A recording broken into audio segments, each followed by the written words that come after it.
siap-siap, pemerintah tengah merancang aturan pembatasan pembuatan akun media sosial bagi anak-anak. Nah, hal ini dilakukan untuk mengurangi dampak negatif yang dihasilkan media sosial pada anak-anak.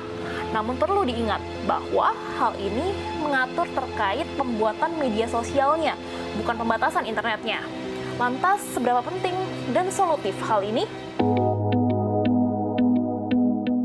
Presiden Prabowo sudah mengerahkan Menteri Komunikasi dan Digital Metia Hafid untuk membuat aturan perlindungan anak di ruang digital. Regulasi ini pun ditargetkan rampung paling lambat 2 bulan ke depan atau sekitar Maret hingga April mendatang. Kemenkomdigi pun telah membentuk tim kerja khusus yang terdiri atas beberapa kementerian, akademisi, tokoh perlindungan anak, serta lembaga yang akan menggodok kajian mengenai aturan tersebut. Nantinya, Metia menyebut regulasi dapat berupa peraturan pemerintah ataupun undang-undang.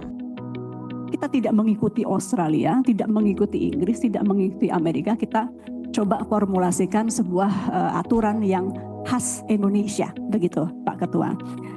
Pada dasarnya, untuk mungkin menjelaskan persepsi yang beredar di mungkin media massa saat ini, ataupun persepsi kita bersama, yang terjadi atau yang sedang dirancang adalah bukan pembatasan akses media sosial, tapi pembatasan akses membuat akun-akun anak di media sosial.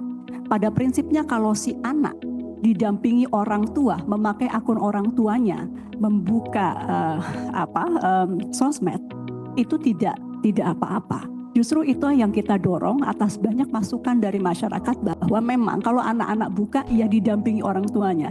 Ini supaya karena banyak juga yang menyampaikan. Perlu diakui fenomena penggunaan media sosial di kalangan anak-anak jadi makin umum seiring dengan perkembangan teknologi. Kini, anak dengan mudah mengakses platform seperti TikTok, Instagram hingga YouTube sedari dini. Namun, kebebasan itu datang dengan konsekuensi yang signifikan.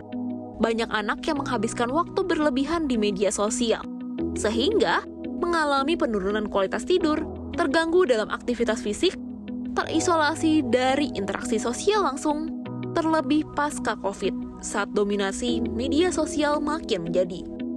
Beberapa studi bahkan sudah lama menyoroti hal ini. Paparan yang berlebihan terhadap media sosial dapat menimbulkan gangguan kesehatan mental, seperti gangguan kecemasan, depresi, penurunan kepercayaan diri, hingga merujuk kepada kekerasan digital hingga pornografi. Tak ayal, bukan hanya Indonesia yang ingin membatasi akses digital bagi anak, melainkan beberapa negara bahkan telah mengambil langkah tegas untuk membatasi akses digital bagi anak-anak. Contohnya Amerika Serikat. Di beberapa negara bagian mulai menerapkan aturan jam malam digital yang membatasi waktu layar anak-anak untuk mendorong lebih banyak aktivitas fisik dan interaksi sosial secara langsung. Di negara Asia Timur seperti China dan Korea, bahkan membatasi secara langsung akses digital bagi anak-anak, khususnya game online, dengan kebijakan pembatasan aplikasi video game online hanya beberapa jam per minggu. Di negara Asia Timur seperti China dan Korea, bahkan membatasi secara langsung akses digital bagi anak-anak, khususnya game online, dengan kebijakan pembatasan aplikasi video game online hanya beberapa jam per minggu bagi anak-anak berusia di bawah 18 tahun. Atau mungkin kita bisa berkaca dengan Australia. Negara tetangga kita ini baru saja meresmikan aturan pelarangan penggunaan media sosial bagi anak berusia di bawah 16 tahun. Oleh karena itu, pembatasan akses media sosial bagi anak bukanlah sesuatu yang baru di dunia. Bahkan, urgensinya seharusnya tidak perlu ditanyakan lagi. Namun, bagaimana tanggapan masyarakat? Ya pemirsa, sekarang ini saya akan langsung bertanya kepada orang tua, bagaimana tanggapan mereka terkait rencana regulasi yang baru ini? Setuju sih Mbak dengan kebijakan itu ya. Case-nya anak saya umur 6 tahun dan memang sudah terpapar gadget dari balita. Jadi karena kondisi kita juga sebagai orang tua yang bekerja dan otomatis anak itu megang gadget, ada waktu di mana kita nggak bisa kontrol itu. Makanya sih kalau misalnya ada pembatasan gitu kayaknya harus banget. Ya harapannya akan berjalan dengan baik ya, agar generasi kita nanti pun juga akan akan sehat ya sampai umur dewasanya gitu. Kurasa langkah itu sangat bijak sekali untuk membantu para orang tua yang memang kita nggak bisa 24/7 megang anak-anak kita, mengontrol anak kita pegang apa saja gitu. Suka lupa belajar gitu ya kan. Kadang-kadang juga males kalau disuruh orang tuanya gimananya gitu. Orang tua pun juga akan sulit gitu untuk melarang, jadi mending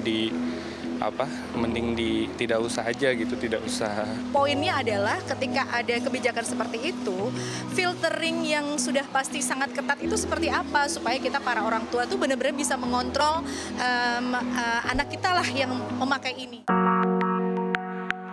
Sekalipun banyak yang mendukung regulasi ini, perlu diakui, kalau di sisi lain, kehadiran batasan penggunaan akun media sosial bagi anak juga menuai banyak tantangan.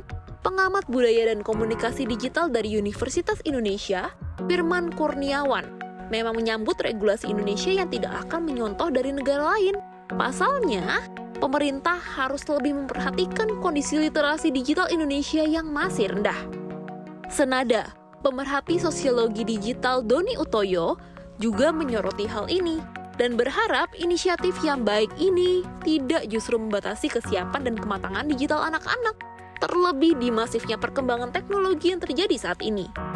Selain itu, pemerintah juga harus memastikan bagaimana platform media sosial dapat benar-benar memastikan usia penggunanya dan menghindari pemalsuan data.